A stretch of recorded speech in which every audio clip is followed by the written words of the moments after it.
Welcome everyone to the second day of our ATypI All Over conference. I'm very happy to see you all joining the second talk, the one from Bayu on Indonesian writing systems and scripts.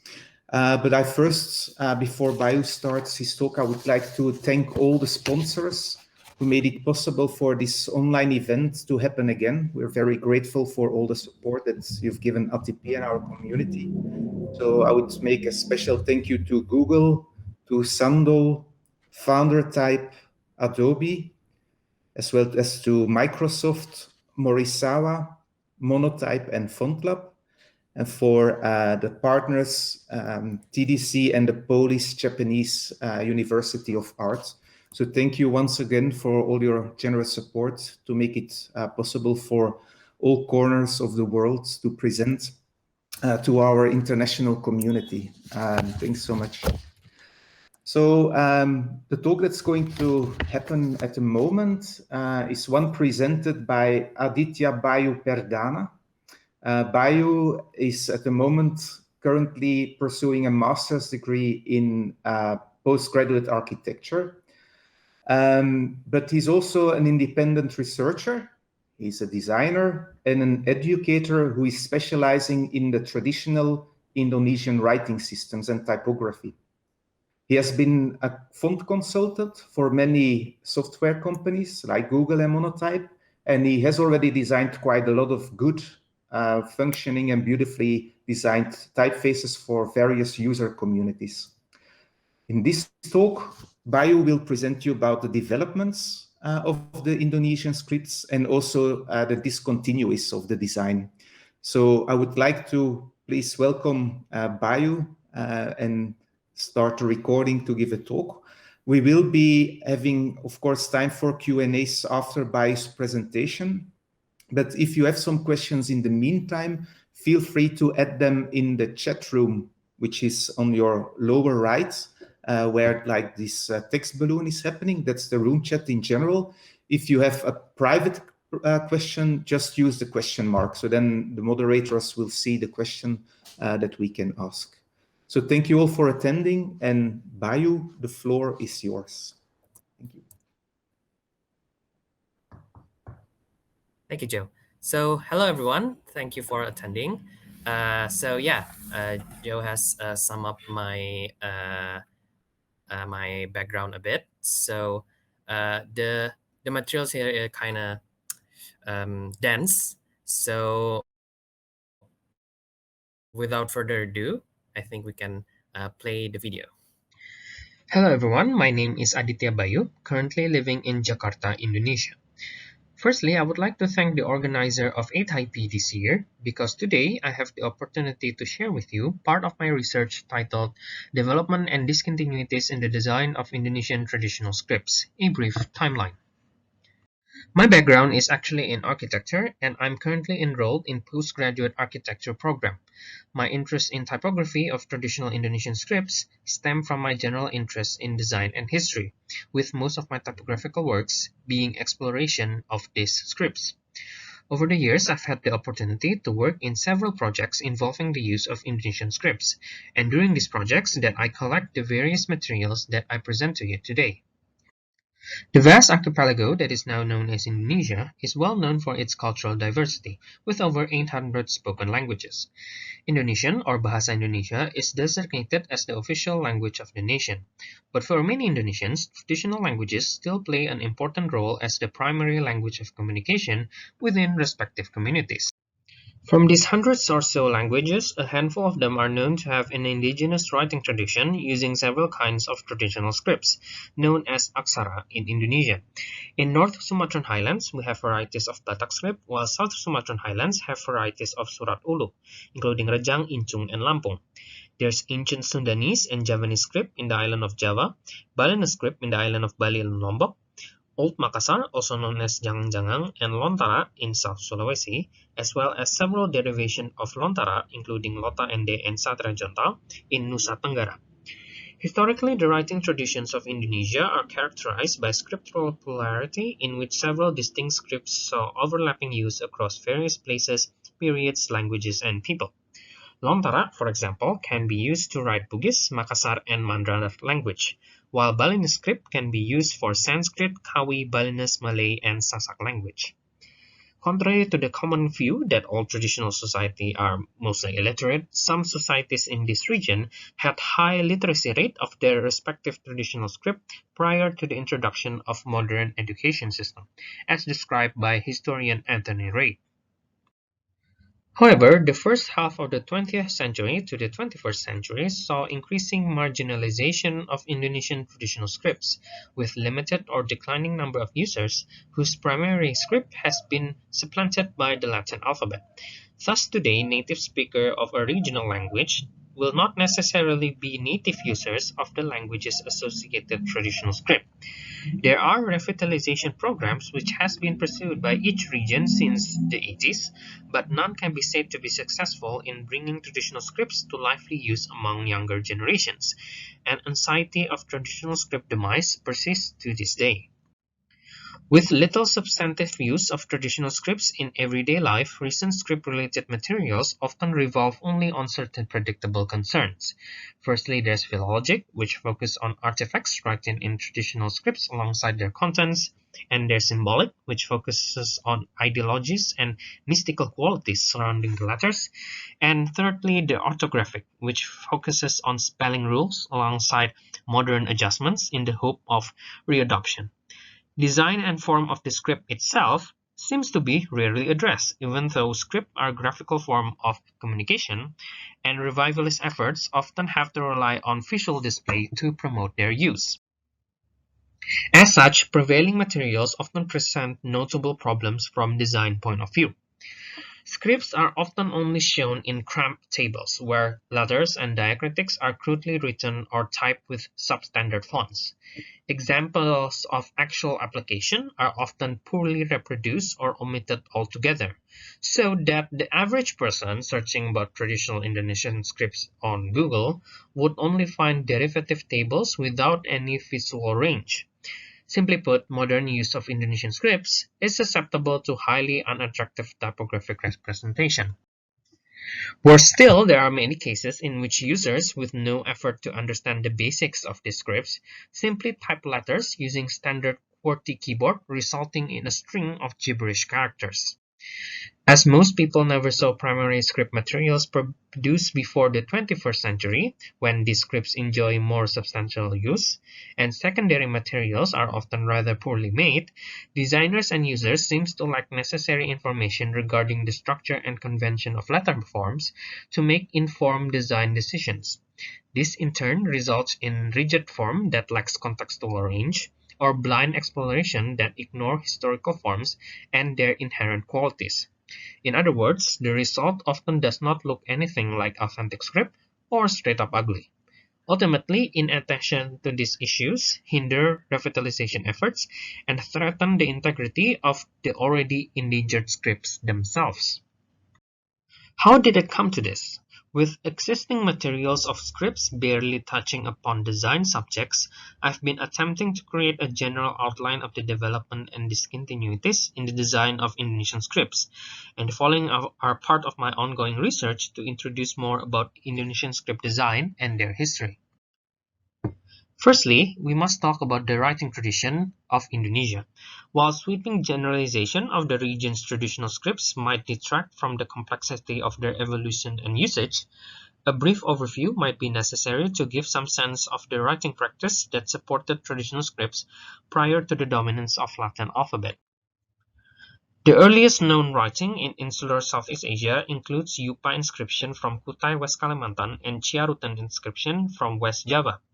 These inscriptions are written in the Sanskrit language with the so-called Pallava script, a Brahmi variant associated with the Pahlawan dynasty sites in southern India, which is also found in other sites such as modern Vietnam and Sri Lanka. By the middle of the 8th century, the Pallava of insular Southeast Asia had developed into a distinct script which scholars like H. Kern term as Kawi script. A large portion of its corpus is found in Java, but Kawi materials with a wide range of styles have also been found in Sumatra, the Malay Peninsula, Bali, and the Philippines. The script is frequently associated with the Old Javanese language, but materials written in the Sanskrit, Old Malay, Old Balinese, and Old Sundanese languages have also been found in this script. As Islam gained prominence in the region from the 13th century onward, the Arabic script and its derivations became more widely used and came to be associated with the Malay language, the lingua franca of the region. However, the earlier Kawi script was not entirely displaced by Arabic. Co-usage of late Kawi and Arabic can even be seen in Ahmad Majanu's tomb at Pangkalan Kempas, modern-day Malaysia. Instead, Kawi saw continual use as it gradually transformed, directly or indirectly, into distinct scripts in different regions that we saw in the map before.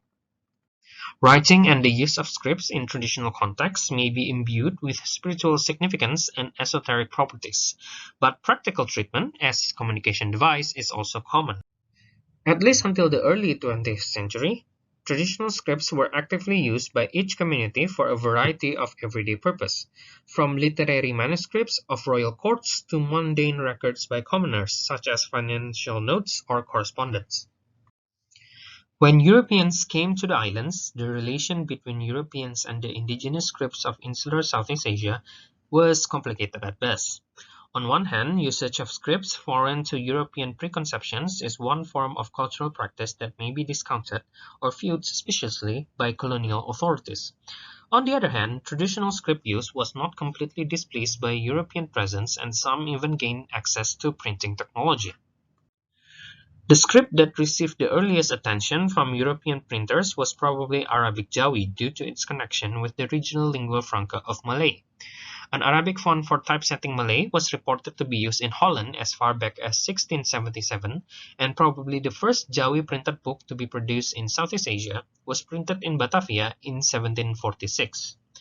However, Arabic movable type would prove to be sufficiently frustrating for native users and European printers alike due to its lackluster result in imitating the flowing hands of Arabic, and there was little done to develop the technology up to the invention of lithographic printing method in 1796.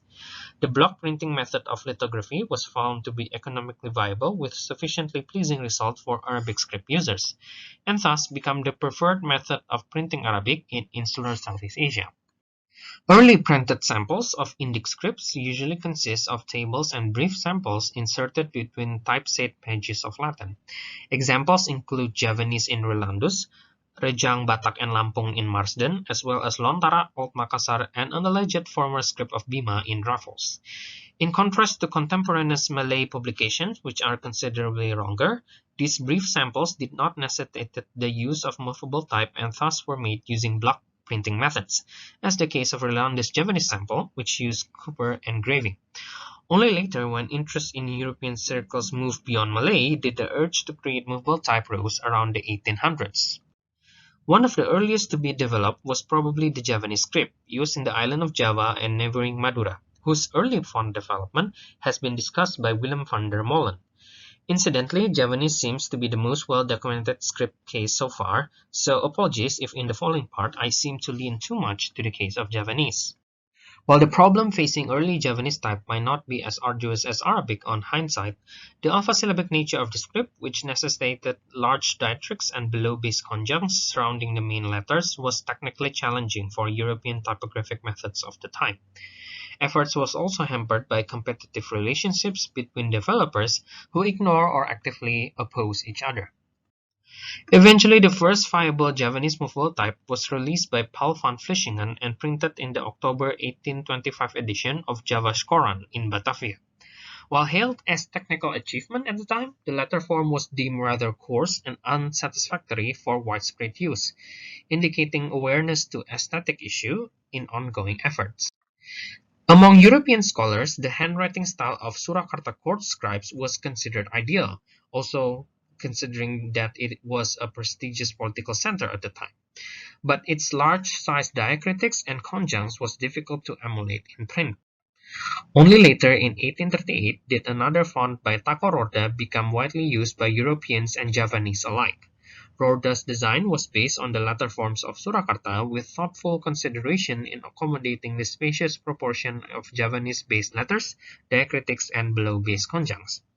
However, he also incorporated European typographic conventions that are not present in Javanese at the time, most notably in the application of regular thin-thick contrast in the upward and downward strokes of the letters. This was criticized by another figure named Gericke, who was involved in several prior attempts of Javanese printing as unnecessary addition and inauthentic. But eventually, Gericke became less insistent on the matter and the font became widespread. Throughout the 19th century, fonts for other Indic scripts of the islands also came into existence, so that by the 1900s there are movable type for Balinese, Batak, Javanese, Lampung, and Lontara.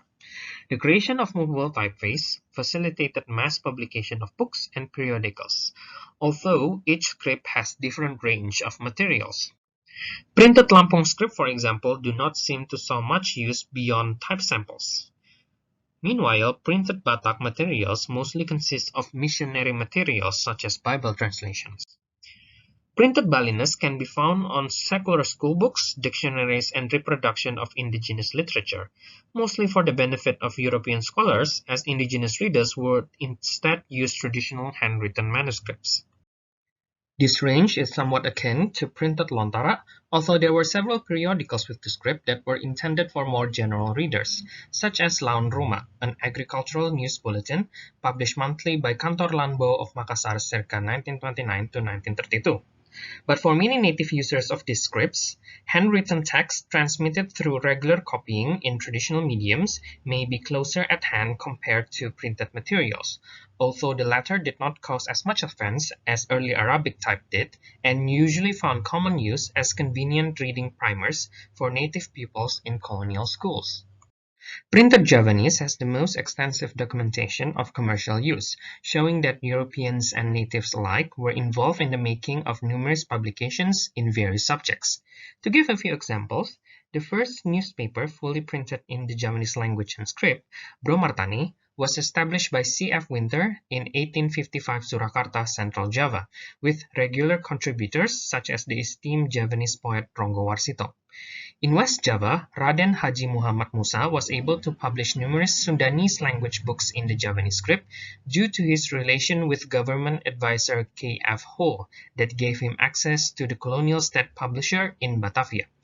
In the early 20th century, the Chinese Pranakan Tan Kuan Sui was able to establish his own publishing office in Kediri, East Java, with prolific output in Javanese publications that gave more access to writers and readers due to its independence from the colonial-run Balai Pustaka. In this relatively vibrant publishing scene, several Javanese display types came to be developed adopting European typographic styles. An example of this is the Gefigured Javanche designed by Gottlieb Schlegelmilch for type foundry John Amschande and Zonen, no later than 1897. It is an elaborate typeface in which every glyph was infused with baroque-like floral ornamentation and was sold per individual punch due to its size and price. While it does not seem to show much use outside the Type Foundry's catalog, it is found in at least one publication, Sudanese edition of Mitra Nutani, Volume 7. Another example is the Javanese masthead of Bromartani newspaper, which adopted the Latin black letter style, here shown in comparison with the more normative text type based on Rorda's font. According to Morrison, the convention of using black letter for certain masthead persists in some newspapers today, such as the New York Times, stem from the fact that black letter was the boldest and most eye-catching Latin font available at the early development of commercial newspaper. It is noteworthy that the style, exclusive to Latin up to that point, was worth the trouble to be replicated into Javanese in its newly introduced format of newspaper. While black-letter Javanese was by no means common, it may be found sporadically in other materials such as the title page of Sri Makuta, a commemorative book celebrating Queen Wilhelmina's ascension to the throne in 1898, as well as other places shown in the slide. There are also instances of Javanese print styles that are more rooted in the indigenous writing tradition rather than European typographic model. A rectilinear style known as Mboto Sarimbok can be easily found as display type in numerous books, titles, and commercial advertisements of the early 20th century. This style does not appear to have obvious European precedents, and may either be a local innovation or print continuation of the also rectilinear but less extreme handwriting style found in many Yogyakarta manuscripts. Printed materials, however, using fonts made by Europeans trained in Latin typographic conventions, was not without complication in their design and use. Uli Kozak, for example, has enumerated several deviations in European-developed Batak fonts that probably arose due to misreading of native manuscriptal letter forms. Unfortunately, the deviating print version persisted because it was the one taught in missionary schools, while traditional mode of script learning at home saw steady decline over the years. European habit of standardization also resulted in stylistic decline. For example, traditionally there are several writing styles of Lontara. For simplicity, the two most feasible ones are a curvilinear style and a more rigid rectilinear style. There were movable types made in these two styles, but only the angular one made by B.F. Mathis would later dominate. Mathis' Lontara font was developed according to his conviction that rectilinear style is the only correct standard form of the script, and regarded common cursive variants as slipshod writing, even though native professional scribes has no problem using cursive varieties even in formal contexts. The ubiquity of Mathis font facilitated the decline of traditional Lontara varieties, but due to the less commercial nature of Lontara script publications, the development of printed display types did not occur the same way as Javanese did, which resulted in comparatively more materials with homogenized letterforms. At the dawn of the 20th century, a sizable number of handwritten and printed materials with traditional scripts can be found in the public realm. In certain non-literary functions, traditional scripts were even preferred than Latin as a sign of decorum, and commercial font catalogs such as Enschande and Lettergieter Amsterdam provided font offerings for Balinese, Batak, Javanese, Lampung, and Lontara. However, Latin orthography for local languages also saw steady gain among natives due to several factors, such as colonial education system which favored Latin over time, aspiration of social mobility associated with learning Latin and Dutch, and ultimately economic pressure. Printing in traditional scripts required specialized equipments and typesetters, with production costs that are more difficult to cut down compared to publication in Latin. The use of Latin orthography for multiple languages made books more affordable and increasingly took precedence over traditional script material. When nationalist figures in the Second Youth Congress of 1928 produced what would later be known as Sumpah Pemuda or Youth Pledge, a watershed moment for the nation that would become Indonesia, it was agreed that Indonesian should be upheld as the language of unification for the nation. The question of script was never discussed, but the pledge document itself was written in the Latin alphabet, thereby implicitly tying it to the newly sanctioned language of unification. By mid-20th century, the common use of traditional scripts and Latin seems to be in perilous balance, with the latter slowly edging the former. The Japanese occupation of Dutch East Indies between 1942 to 1945 brought the final push to the sole dominance of Latin in the region. The Japanese government discouraged traditional script use and mandated only the use of Latin or Japanese in public sphere, as attested in reports from Java at the time. In similar vein, the few remaining printing press that were able to print Batak in North Sumatra was burned down by Japanese occupiers.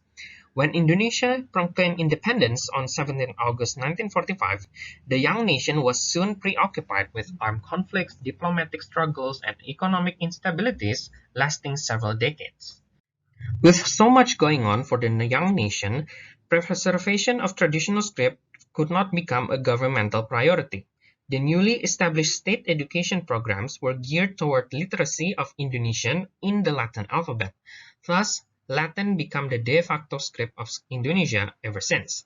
Handwritten materials ceased to be transmitted through normal copying process, frequently degrading in storage, and very few people compose new texts using traditional scripts. Whereabouts of the traditional script types that have been used up to that point also become difficult to trace, as the few dwindling publications that included traditional scripts relied mostly on lithograph, stencil, or photocopied handwriting. Perhaps because of this sense of unfamiliarity and difficult access to primary sources, modern materials are prone to include flawed representation and hasty additions, subsequently repeated and referenced uncritically in the following years. An example in this regard is a standardized Batak sim produced by a governmental workshop held in Medan 1988. The workshop's purpose was to combine several varieties of known Batak script into a single standardized set to be taught and used by all Batak communities in North Sumatra. Amazingly, the hastily held workshop lacked any experts in Batak script, and most members were bureaucrats. The result is a haphazard and generally unappealing letter forms which was released on 17 June 1988. Many letters are highly distorted and never found in authentic Pustaha manuscripts of its namesake. A perplexing set of invented letters and numerals are included without any rationale for their shapes. These are never explicitly disclosed as invented forms. Taken together, the deviations that are present in this version are far more acute than European attempts in the previous century, which was at least made with reference to existing but dwindling native writing tradition. From the 90s to early 2000s, similar careless representation of traditional scripts can be found in numerous Indonesian publications. Government-issued publications were especially prone to only provide tables of characters in sloppy handwriting, without representative sample from primary sources. The absence of quality samples would prove to be detrimental, as mere tables give readers little to no clue on how letters and diacritics interact in a plain text. We can see, for example, here where the provided table only give very crude forms looking unlike anything printed or handwritten it reference. Distortion is especially prevalent in the diacritics. It is especially sad that this table, published in a book titled Preservation and Development Efforts of the Sunda Regional Scripts by the Department of Culture, show very little effort in preserving the aesthetic of the script, let alone develop it in a meaningful manner. From these available materials, it was inevitable that some digital fonts made by well-intentioned individuals was conceived without adequate design analysis. An example of this is perhaps the Hanacaraka font for Javanese script, released in 2006. Its cramped appearance, clip proportion, and generally uneven details in the stroke lines bear little similarity with the fine handwriting and printed Javanese that were common a little over half a century ago. For years it was the most easily obtained font for Javanese script, hence its use in school textbooks, signages, and endless derivative materials on the internet. Further adding to the often substandard quality of script in these reference materials, there is little consideration in making varied and engaging materials for readers. Traditional scripts are taught briefly in primary to middle schools in each region, but as noted by Mugyadi and Giono regarding state efforts to increase Latin literacy in Indonesia, shortage of reading materials outside of school system cause many people who have gained literacy skill in the beginning grades relapse into illiteracy. Similar to this, pupils who have been briefly introduced to traditional scripts subsequently forgot how to use them outside class in the absence of anything interesting to read or write. For many areas, the most visible use of traditional scripts are token street signages, unremarkable in their design, barely legible from normal viewing distance due to their small size, and frequently full of spelling mistakes. Subsequent publications tend to approve of their existence as symbolic gesture without discussing that many of them are effectively unreadable and that adequate design treatment is necessary to make them legible in the medium. Anecdotal evidence suggests that these common responses, in which the most visible script application is generally unattractive, may in fact be counterproductive and lessens interest to traditional script among younger generations. An illustrative case can be seen in the case of Lontara, in which only vestiges of the once thriving Bugis Makassar writing tradition survive today. The demise of printed Lontara can be seen in the phasing out of Bugis Kitab publications discussed by Roger Toll. These are relatively cheap publications on Islamic themes with Arabic Lontara and Latin texts. However, to paraphrase Toll, the impression that these publications make on present readers with their old-fashioned techniques, unattractive manufacture, and general sloppiness is that they are very much something of the past. Further demonstrating the declining relevance of Lontara for Bugis readers, Bugis texts originally written with Lontara are prone to be replaced by Latin transliteration in subsequent reprint of the same work. The only traditional writing practice to survive today with substantive use of traditional script is perhaps Bali. At least until the moment of this writing, the art of writing lontar is still taught and there are still young scribes performing the service of hand-copying documents for sizable clientele. But the Balinese writing tradition did not survive unscathed. As everyday writing in Bali has become supplanted by Latin, function of the Balinese script is often relegated in the popular imagination to only sacred and esoteric documents that should not be used by ordinary people. For Balinese more acquainted with actual written materials that have diverse content, this is seen as a lamentable attitude as it discourages lively application of the script, as well as hordes of unopened old manuscripts degrading in storage. So we have come to the present where traditional scripts materials are mostly not very good, to put it mildly. However, since 2010s, there are indications that design awareness for traditional scripts is slowly growing, in which the internet plays an important role. Through the internet, contemporary users now gain easier access to digital repositories of primary sources, such as British Library and Internet Archive, increasing appreciation to diverse letter forms that have been left out in normative materials. This is facilitated by script learning communities on various social medias whose members include design-conscious millennials who not only seek functional fonts, but also diverse-looking fonts that can be applied for a variety of purpose, from image posts to merchandise. One example is the Segajapung community in Yogyakarta. Collaboration between these communities have sparked some more conscious efforts in selecting and curating traditional script materials for public consumption. This can be seen, for example, in the social media posts of Wikimedia Indonesia, which often showcase the use of various traditional Indonesian scripts on equal footing with Latin through brief yet well-designed infographics. Small enterprises such as Bahnu now offer merchandise that integrated traditional scripts as part of distinct visual identity. Merchandise with script elements that looks actually designed are surprisingly rare up to this point. Many others still only copy-paste what they found on the internet. Also recently, Indonesian type group Type Dialogue, collaborating with Aksara di Nusantara, participated in Bandung Design Biennale 2021 with Rangkai Aksara, a small curation of traditional script applications in graphic design submitted by various users on the internet, in commemoration of October as the month of language in Indonesia. Type Dialogue initiated the curation to promote the diversity and potential applicability of traditional scripts if only people would use it in more design-conscious way. On the flip side, the internet also enabled easier proliferation of problematic materials from prior decades. Indeed, awareness to design issues and well-made samples of traditional scripts are not as widespread as perfunctory materials. Links to proper source are not always easy to find, buried under repetitive tables and dull examples. Existing fonts and applications often have rendering problems which may be difficult to utilize by first-time users with no contract to appropriate communities and dedicated individuals. Based on these rather poor representations, there are misunderstandings that traditional script letter forms are static relics without design principles. In fact, undergraduate design programs in Indonesia are often dismissive towards exploration for traditional scripts, due to this perceived lack of design, only approving of Latin fonts emulating stereotypical elements of traditional scripts. As the result, incidental design projects incorporating traditional scripts often contain several tropes that further perpetuated faulty designs or artificial limitations. One common trope is the size reduction of diacritics. This trope can be easily attributed to lack of study in primary sources.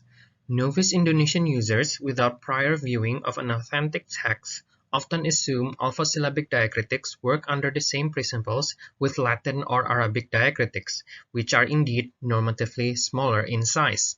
Accordingly, too much attention is given to the base letters, while diacritics are prone to be reduced in size. The result is an unpleasant text to be read, as in normal reading distance, upper or lower diacritics with distinct shapes become indistinguishable specks. Reduced inline diacritics also introduce distracting white spaces that intermittently break the flow of reading. Another common trope is what I like to call graphic stereotyping, in which a script is perceived of only having a single correct form. This treatment usually can be traced to over-reliance with monotonous secondary source and lack of reference to attested diversity. An example of this trope can be seen in some contemporary treatment of Lontara, in which some designers who never cite much Lontara beyond tables from the internet asserted that strict rectilinear form is the unchangeable essence of Lontara design, even though we have seen that in authentic practice there were several attested styles. Inevitably, such simplistic analysis implied that Lontara is a static object that cannot be the subject of design and only used to make Latin font in Fox Lontara style. The paucity of diverse digital fonts inevitably reinforced this invented notion, and some designers have hesitated to work with Lontara because of this perceived graphic limitation. The contemporary use of Balinese script, relatively maintained compared to other traditional Indonesian scripts, did not escape this trope. Contemporary use of Balinese script has benefited immensely from the works of I. Made Suwacana in laying the foundation of digital use. Suwacana created the first digital font for Balinese script in 1996 called Bali Simbar. Suwacana Designs is a pleasing digital reproduction of Dutch-era movable type first released in 1897. At the release of Bali Simbar, Suwacana has encouraged others to create more fonts to increase availability and choice of Balinese script in the digital medium. But at the time when digital literacy was still in its infancy, the fact that a script may have multiple fonts with intentionally different design may not have been realized, and his foresighted encouragement did not generate fonts from other designers. In fact, selection of Balinese font did not expand much beyond Bali Simbar almost 20 years after its initial release, with almost identical derivations used wholesale for all purpose regardless of context.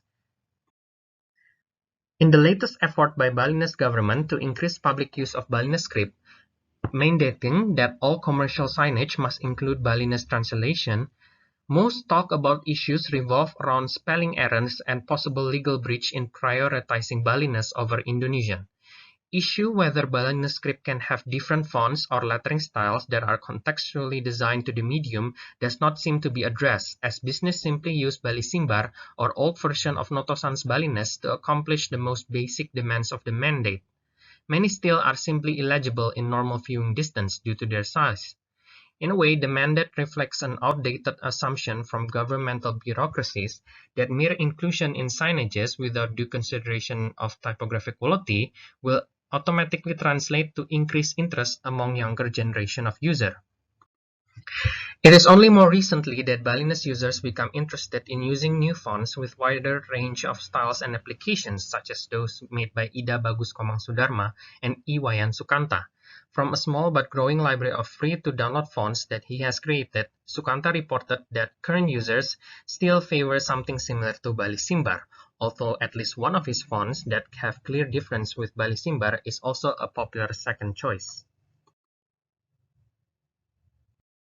Summing up, we have seen that Indonesian scripts from 1700s to early 1900s show complex interaction between traditional writing practice and printing practice, which resulted in rich tapestry of forms throughout various contexts.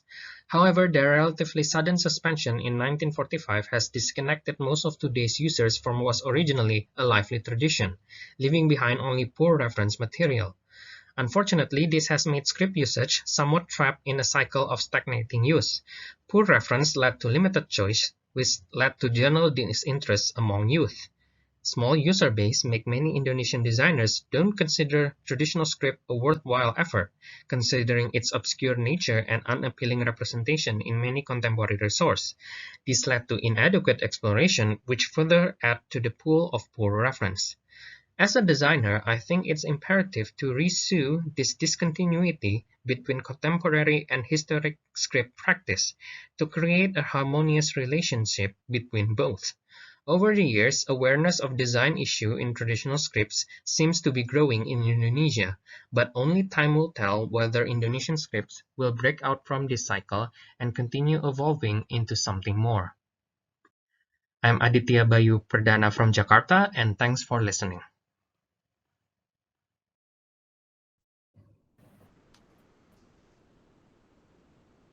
Wow. Thank you, Bayu, for this fascinating and elaborate talk on the development of Indonesian scripts and the typefaces used for the individual writing systems. It's very fascinating, and very precise and detailed. Wow, amazing.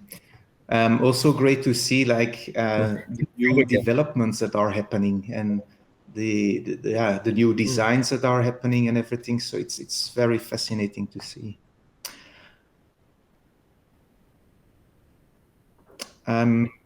Yeah, and thank you, Joe, and thank you also everyone who had made it this far listening to me talk endlessly.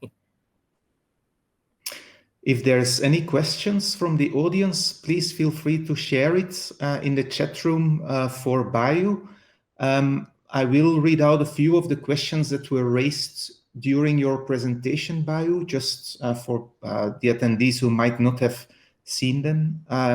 There was one question that was mentioned, like it's interesting to see that the thick and thin contrasts were introduced by European printers. And the person writing the question wonders if this was also the case for South Indian scripts. So he raises the question, how did they know which parts of the letter should be thick or thin if there was no native precedent for this style? Bayu, can you perhaps elaborate on this a bit?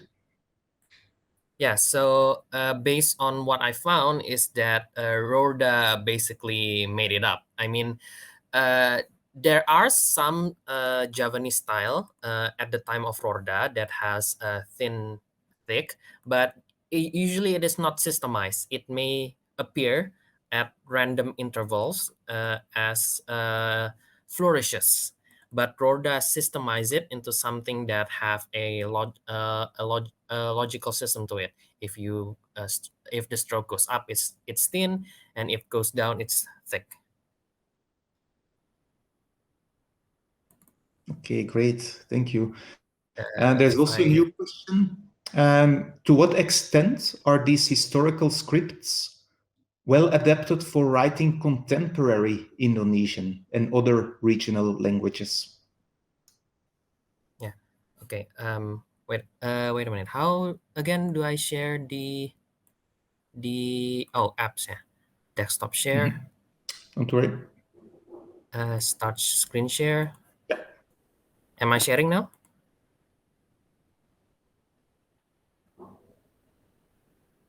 Hello? Am I sharing?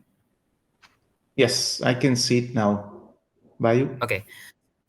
Okay, so this is what I said before about there are styles that have thin, thick, but as you can see, it is in flourishes, not in the main letter. So that Yes. was the norm before Rorda introduced this seam of him that is more regularized in appearance. Okay, so for the next question, how what again? Sorry. The question was, to what extent are these historical scripts well adapted for writing contemporary Indonesian and other regional languages? Okay, so that depends on the script actually, because it cannot be generalized, and some has very particular orthographic rules and adapting to the specific sound of the language, and some has a more larger inventory that can easily be used to write other languages like. But for me personally, it is very easy to write Indonesian in many of the scripts because, for example, I don't speak Balinese or Javanese, but I can write the script. And usually, when I wrote using that script, I regularly switch between writing in the native language and in Indonesian. I think yeah, most of it is quite easy to adapt to Indonesian. Maybe more harder for writing English or Western languages because, for example, F and V and Z, those sounds usually don't get written. So, but for Indonesian, it's quite easy. And secondly, another question is, are there orthographic rules? Are these orthographic rules obvious to most of the users? Okay, depends on what you meant by users. For current contemporary users, as we can see, because the script is no longer is only taught as a formality in school, but no longer used in everyday life. Many fine detail of the orthography sometimes get lost in translation, and only epigrapher and like serious historian usually study and potentially use them. Uh, but in the past, when it was more widespread and common, it seems that people has more intuitive understanding in using the script, because you can ask, if you don't know, you can ask your neighbor, or you can ask someone in your immediate vicinity. While nowadays, asking the right person to explain how to write your name is exceptionally more challenging. Good. There's also another question, like a twofold question. Do you see any similarity in terms of the history of Latinization of Malay Javi in Indonesia and Malaysia? And there's a second part Uh, coming. Yeah. how do you define the Latinization? Do you mean switching from writing with Jawi to Latin, or like using the Latin aesthetic visuals and applying it to traditional scripts? Can you clarify? I Sorry, guess we who? have to ask the person who asked the question. Okay, And so in the um, meantime, I'm going to ask his second question. Yes, the writing from Jawi to Latin scripts. oh yeah, it's yeah.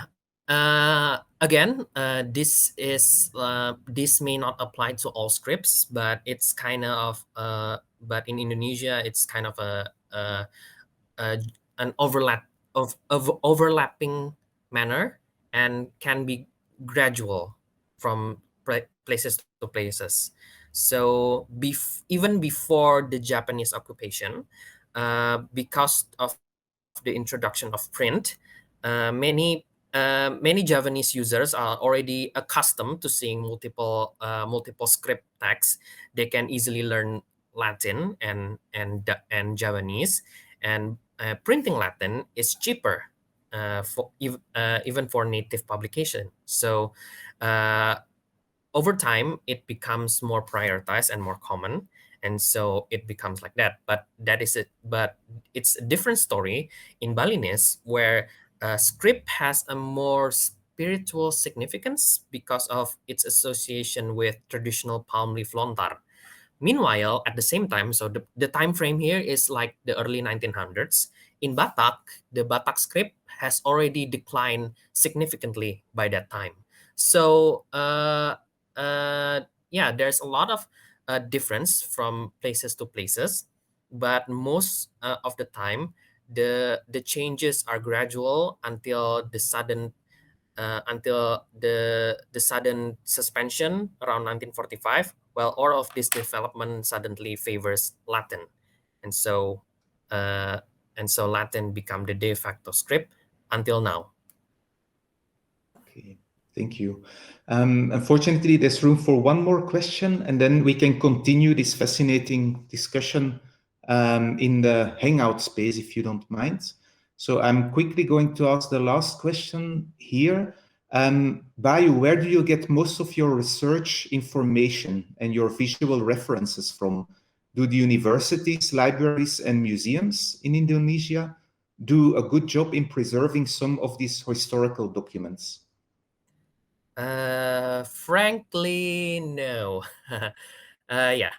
Most of the materials I get is from online repositories, like British Library and Internet Archive. Some of the collection in the Balinese Provincial Library has been digitized in Internet Archive. And in Wikimedia Commons, there's a lot of scanned digital books from the 1800s, 1900s in traditional scripts. So yeah, mostly it's online repositories, and it's kind of sad actually, because I encountered many people like complaining that we also seen before in my talk that many people in many scripts and texts in this in Indonesia is sometimes held as sacred and romanticized until it is kept very closely from the public. So it's easier for me to see the traditional manuscript kept in British Library than in the National Library of Jakarta while I'm at home during pandemic, especially because a British Library has digitized it. It is high resolution, and sometimes here the best manuscripts is kept, for example, in the archive of the Royal Court in Surakarta or in private individual collection, and it's not always easy to gain access to these private and lofty institutions. So yeah, but I am immensely indebted to various learning communities. So in Facebook group, in Telegram, and WhatsApp, there's all of these learning communities that set themselves up, sharing links, PDF that they found online, and they gather a lot of information from different places and pull it together in this sort of social media. And yeah, this kind of group can be great point of reference pointing into the right direction. Great. Well, Bayu, thank you so much for this interesting talk and your answers as well to all the questions. Thank you for the attendees to asking the questions as well. We're going to continue this discussion, so feel free to ask more questions in the Hangout space. The next talk will happen in 3-4 minutes, so also welcome to go there, but don't go away, go to the Hangout space to continue asking questions to Bayu. But thank you once again for this very fascinating talk. Thank you. Thank you.